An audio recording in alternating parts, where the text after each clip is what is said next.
Karachi expo centre में textile और garment की आलमी तिजारती नुमाइश का आज दूसरा दिन है। आलमी नुमाइश में 50,000 से ज़्यादा अफराद और 70 ममालिक के 550 गैर मुल्की मंदूबीन शिरकत कर रहे हैं। मज़ीद तफसीलात इस रिपोर्ट में। कराची में टेक्सटाइल इंडस्ट्री की सबसे बड़ी नुमाइश। रंगारंग नुमाइश में मुल्की और गैर मुल्की कंपनियों की भरपूर शिरकत, जहां न सिर्फ पाकिस्तान बल्कि तिजारती नुमाइश में 650 नुमाइश कुनंदगान शिरकत कर रहे हैं। चीन, मलेशिया, उर्दन, जर्मनी, इटली, जापान और स्विट्जरलैंड के मारूफ ब्रांड्स शामिल हैं। नुमाइश के स्टॉल होल्डर कहते हैं, नुमाइश से मुकामी टेक्सटाइल इंडस्ट्री को मजीद फरोग मिलेगा।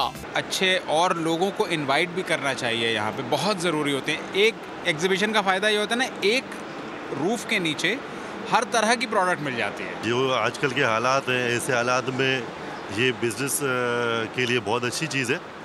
इससे बिज़नेस आएगा पाकिस्तान के अंदर। ये जो है ना पाकिस्तान की इंडस्ट्री के लिए जो है ना इम्पोर्टेंट है, क्योंकि इससे बंदों को जो है स्किल डेवलपमेंट होगा। नुमाइश में जदीद टेक्सटाइल मशीनरी, फैशन डिजाइनिंग और नए ट्रेंड्स की नुमाइश की जा रही है। जब भी कोई आपके पास बुक करने आता है, they do not have these samples over there, so it's easier for us to exhibit it. और यहाँ पे देख कर लोग बहुत आसानी से इसको बुक करा सकते हैं। The more booking, the more money, the more is better for economy. Karachi में इस किस्म की एग्जीबिशन होनी चाहिए।